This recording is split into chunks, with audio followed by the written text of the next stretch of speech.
Agora a gente vai falar sobre um tema muito importante, gente, para a saúde e o futuro das crianças. Os exames realizados nos primeiros dias de vida do bebê, que vão ajudar aí na prevenção, no diagnóstico precoce de doenças, para garantir um cuidado integral desde os primeiros momentos de vida, né? Isso é importantíssimo. Para nos ensinar hoje, eu recebo com muito carinho a pediatra Raquel, que está aqui hoje para bater esse papo com a gente. Seja bem-vinda, Raquel. Obrigada, Dani. Que bom bater esse papo com você, eu acho tão importante, porque é tudo novo, né? Nasce ali um bebê. Nasce uma família. Nasce uma família. E ninguém nasce sabendo. Não. Né? A gente vai aprendendo.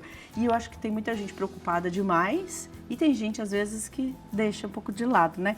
Queria que você falasse pra gente por que os primeiros de vida do bebê são tão importantes para a realização dos exames de saúde. Bom, então assim, primeiramente, quando o bebezinho nasce uma família, nasce um pai e uma mãe, mesmo que não seja o primeiro bebê, mesmo que você já tenha outros filhos, esse nascer de um novo filho, ele traz muitas novidades, né? E muitas coisas se atualizam também e mudam no decorrer dos anos. Então, às vezes, o que foi para o seu filho lá 10 anos, 7 anos atrás, já não é para esse bebezinho que está nascendo agora. Então, o que é muito importante, eu sempre explico para os pais, é que existe uma vida intrauterina e existe uma vida extrauterina. Então, o que é isso?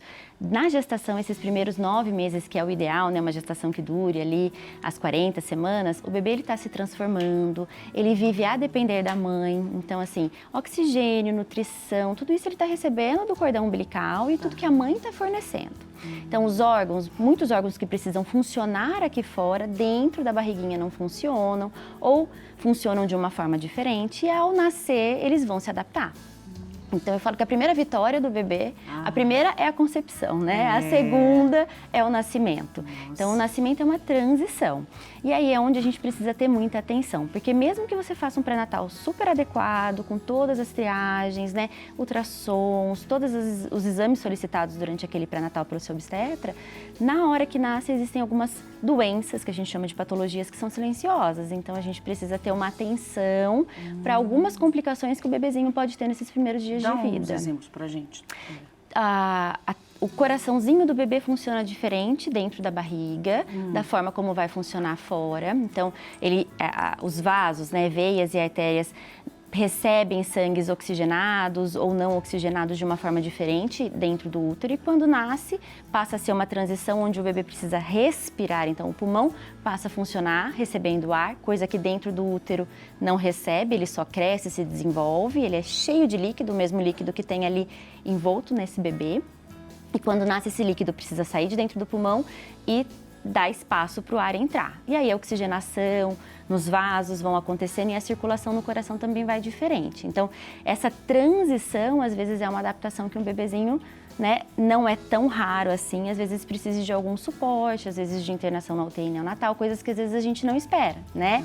O ideal e o que a gente sempre orienta os pais é que uma gestação adequada, um nascimento adequado, atende a nascer bem, se adaptar a essa transição de respirar e ir para o quarto no alojamento conjunto com a mãe, né? Mas é uma transição que a gente não escuta nem falar. Não mesmo. Né? Não. A gente nem sabe como funciona o corpinho do bebê dentro do útero e o corpinho do bebê fora do útero. Olha só, tá vendo? A gente vai no automático praticamente, A gente acha que é uma coisa assim, né? Do jeito que tá lá dentro, tá aqui vai fora. Funcionar, não. E aí eu sempre falo para os pais, dentro de uma piscina a gente consegue respirar? A gente não respira. Então, dentro do útero cheio de líquido, o pulmãozinho também não serve para respirar. Ele tá ali como um órgão amadurecendo e se desenvolvendo. Na hora que ele nasce, ele abre. Realmente o choro é um dos primeiras respirações que o bebê faz. E aí ele vai se adaptar àquela vida... Entendi. Nova vida, né? Nova vida, né? Quais são os exames que você considera mais importantes, assim, que não pode faltar?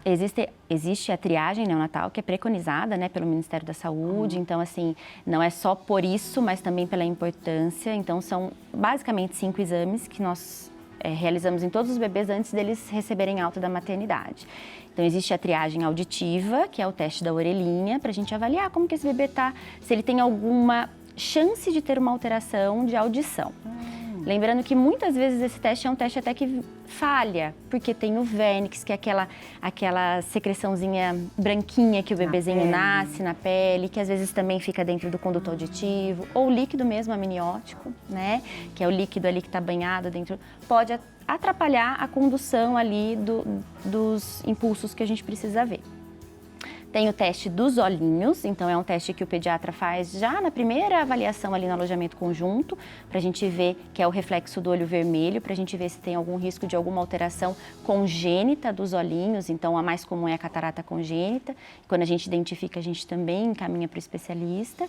A triagem cardiológica, que é o teste do coraçãozinho, que a gente também faz para identificar se tem alguma alteração no coração que seja silenciosa e que nessa transição possa ter alguma complicação.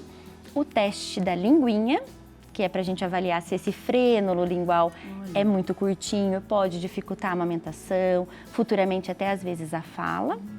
E o teste do pezinho, que é o mais famoso, né? Que é o que todo mundo escuta falar com mais frequência, onde a gente vai investigar doenças silenciosas, que podem trazer algumas complicações para a saúde, mas que elas são silenciosas nos primeiros dias. Olha só que interessante, ou seja, sabendo de tudo isso, né, a gente vai saber lidar, Exato. Né? Porque existe muito medo e o medo está muito ligado ao desconhecido, né? Gera aquela angústia, mas será que meu filho tem alguma coisa? Está vendo a importância, gente, de poder investigar, de poder acreditar e confiar, né? Nessa triagem, nessa atenção dada ali nas primeiras horas de vida, né, doutora? Eu queria que você falasse um pouco, porque as pessoas, elas são desse medo, né? Ai, não quero que faça nada, o que pode acontecer? Existe um medo muito grande ali. O que você observa nos pais? Eu acho que assim, os pais têm um receio muito grande de que isso possa trazer algum desconforto, dor, algum risco para o bebê. Essas triagens não trazem risco algum para os bebês, pelo contrário, né? A gente consegue eliminar riscos futuros ali, né? Principalmente nos primeiros dias de vida. Em relação à dor, então eles ficam muito incomodados disso causar alguma dor no bebê. Todas as outras triagens que eu citei, exceto o teste do pezinho, elas não são invasivas, então a gente não precisa, né, de nenhuma amostra do bebê ali. Mas o teste do pezinho, sim, a gente precisa de uma amostrinha de sangue, né? Mas é uma amostra onde a gente faz uma punçãozinha, igual aquele que a gente fura o dedinho para fazer o controle de glicemia de quem é diabético. Sim. Mas a gente não faz no dedo do bebê, a gente faz no calcanhar, por conta até da estrutura. Então, é um furinho no calcanhar. Então, esse é o momento onde ele vai sentir algum incômodo, quando sente, para a gente coletar essas amostras de sangue. A gente coleta num teste, num papelzinho, que a gente chama de papel filtro, onde a gente vai completando algumas bolinhas. Então, assim, é bem tranquilo de ser feito. Muitas vezes o bebê precisa de algum exame já na maternidade e a gente consegue até aproveitar essa coleta de exame e pegar, se for no tempo certinho, pegar algumas gotinhas desse sangue e já preencher esse papel filtro. Olha que bacana.